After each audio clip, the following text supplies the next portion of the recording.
सगल ब्रह्मांडाचा विश्वण आहे. जळी स्थळी काष्टी पाषाणी समग्र सजीवांचं प्राणस्थान. राजमाता राष्ट्रमाता पुण्यश्लोक अहिल्यादेवी होळकर मातेच्या चरणी प्रथमतः नतमस्तक होतो आणि विनम्र अभिवादन करतो. केवळ 2 मिनिटं या ठिकाणी बोलतोय. सन्माननीय दादांना या ठिकाणी नांदेड या ठिकाणी जायचं आहे. खूप मोठी बैठक आहे. सन्माननीय पक्षाचे मंत्री महोदय येत आहेत. जिल्ह्याची नियोजित अशी बैठक आहे. परंतु कोडियाळ ग्रामातील एखाद्या साध्या कार्यकर्त्यांनी फोन लावला की दादा तुम्ही आलं पाहिजे. राजमाता राष्ट्रमाता अहिल्यादेवी होळकर यांची जयंती आहे. आम्ही बेंबीच्या देठापासून आम्ही ती सर्व तयारी केलेली आहे. आम्हा सर्वांची इच्छा आहे की दादा तुम्ही यावं. आपली ही बैठक नियोजित नव्हती. आपल्या ह्या जयंतीचं प्रोग्राम दादांच्या दिनश्चर्येमध्ये नव्हतं. परंतु दादांनी ठरवलं ही तर बैठक रोजचीच आहे, हे तर राजकारण रोजच आहे.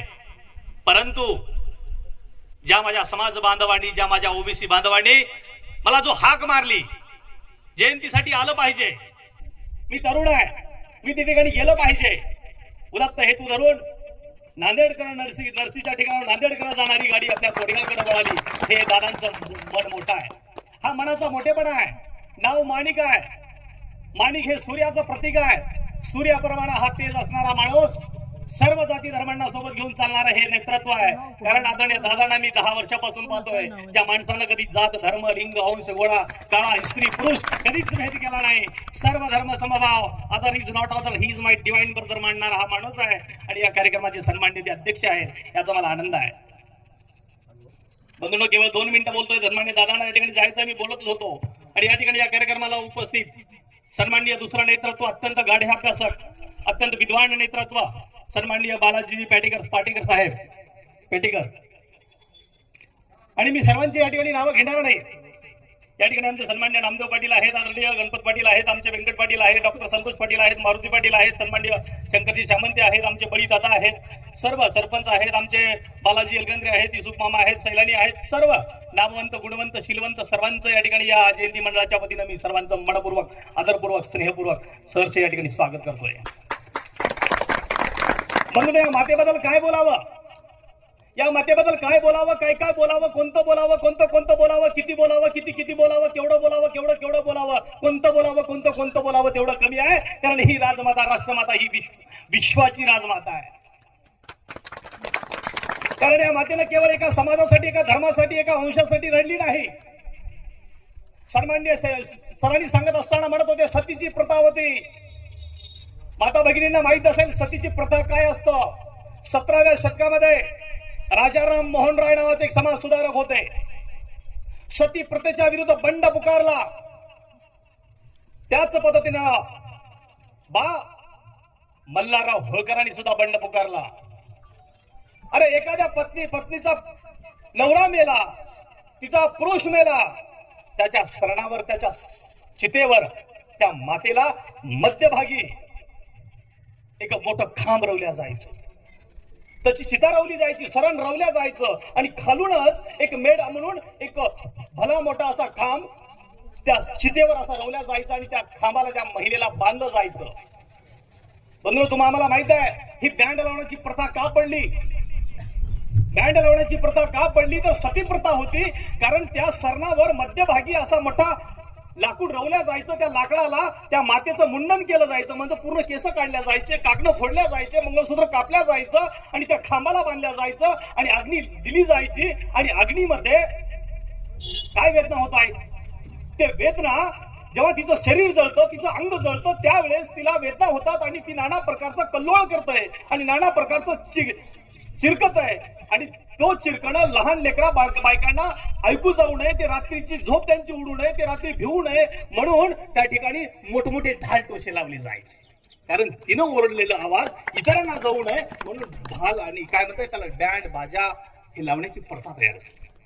आणि आजही आमचा माणूस मेला की आमचा जावाई एक बँड घेऊन येतो आणि आमचा युवाई एक बँड घेऊन येतो, मित्र परिवार एक बँड घेऊन येतो. ही प्रथा पडत गेली. परंतु बंधूंनो, सती प्रथेच्या विरोधात बंड पुकारणारे मल्हारराव होळकरांनी ठरवलं आणि सांगितलं की माय नाही, सतीप्रथा जायचं नाही, सतीला जायचं नाही.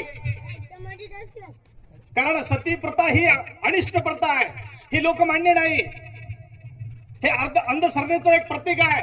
म्हणून आम्हाला सतीप्रथा जायचं नाही. पुण्यश्लोक अहिल्यादेवी होळकरांनी माझा कुंकवाच्या नंतर मी जे कार्य करेन या समाजाला, या राष्ट्राला, या धर्माला, या विश्वाला, या विश्वाच्या इतिहासामध्ये स्वर्ण अक्षरात लिहेल असा इतिहास मी घडून दाखवेन. आणि राजमाता राष्ट्रमाता मी ते घडून दाखवलं. समाज कार्य केलं, धर्म कार्य केलं, सामाजिक कार्य केलं, दीन दलित, शेतकरी, पददलित, शोषित, वंचित, पीडित या सर्व जनसामान्यांना न्याय देण्याचं कार्य राजमाता राष्ट्रमाता अहिल्यादेवी होळकरांनी केलंय. तुम्हाला माहित आहे, आम्ही ज्या मंदिरामध्ये जातोय, थाट मांडण्याने जातोय, ज्या मंदिरातली मूर्तीचा जीर्णोद्धार करण्याचं कार्य अहिल्यादेवी होळकरांनी केलंय. काशी विश्वनाथांचं मंदिर बांधलं, 12 ज्योतिर्लिंगाचा उद्धार केला. प्रत्येका ज्योतिर्लिंगाच्या ठिकाणी गेल्यानंतर आम्हाला त्या ठिकाणी राजमाता राष्ट्रमाता अहिल्यादेवी होळकरांची मूर्ती दिसते. सरांनी सांगितल्याप्रमाणे एका हातात शास्त्र तर एका हातात शस्त्र घेऊन मातेने लढा दिला, धर्मियांचा निपात केला, अंधश्रद्धेचं निर्मूलन करण्यासाठी त्यांनी वसा उचललाय. शेतकऱ्यांचा उद्धार झाला पाहिजे, शेतकरी जगला पाहिजे, शेतकरी मोरला पाहिजे, शेतकऱ्याची उन्नती झाली पाहिजे, यासाठी सुद्धा राजमातेने आपलं आयुष्यभर कष्टा खाल्या. हे पण आम्हाला तुम्हाला विसरता कामा नये बंधूंनो. सामाजिक कार्यामध्ये खूप मोठं त्यांचं योगदान होतं. मी स्त्री आहे, मी करू शकत नाही, हे माझ्यानं होत नाहीये, ही ती कधीच बाळगली नाही ती मातानं.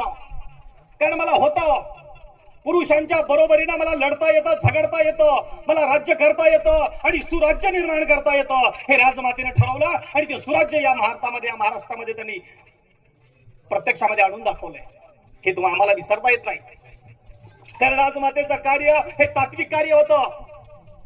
कारण राजमातेचं कार्य हे प्युअर कार्य होतं. कारण जनसामान्याच्या हितासाठी मल्हारराव होळकरांनी आता सन्मान्य सरांनी सांगितल्याप्रमाणे 500 कोटी स्वतःसाठी वापरता आला असता, स्वतःच्या सैन्यासाठी, स्वतःच्या तिजोरीसाठी, स्वतःच्या आपल्या गड किल्ल्यांच्या उद्धारासाठी. परंतु त्यांनी ते नाही केलं. धर्म कार्यासाठी लावलं, दीनदलितांच्या उद्धारासाठी लावलं, आध्यात्मिक क्षेत्रासाठी लावलं, शेतकऱ्यांच्या उन्नतीसाठी लावलं. आणि दीन दलित, शेतकरी, पददलित, वंचित, शोषितांच्या उद्धारासाठी लावून सर्वांना समान न्याय देण्याचं कार्य या मातेनं केलंय. म्हणून या मातेबद्दल कितीही जरी बोललं, मी सुरुवातीलाच म्हणत होतोय, या मातेबद्दल कितीही बोलावं तेवढं अपुरं आहे. कारण सेकंद 1-2 सेकंद, मिनिट 1-2 मिनिट, तास 1-2 तास, दिवस 1-2 दिवस, आठवडे 1-2 दिवस, वर्ष 1-2 वर्ष कमी पडतील एवढं हे अथांग महासागर आहे. कारण या मात्यांचं चरित्र, मातांचं कार्य, मातांचं उद्धार एवढा मोठा आहे. कारण जगाच्या इतिहासामध्ये स्वर्ण अक्षरात लिहून ठेवणारी ही राजमाता राष्ट्रमाता अहिल्यादेवी होळकर या मातेच्या चरणी मी नतमस्तक होतो आणि माझी अल्पशा वाङ्मयीन पूजा या ठिकाणी थांबतो. जय हिंद, जय महाराष्ट्र, जय भारत.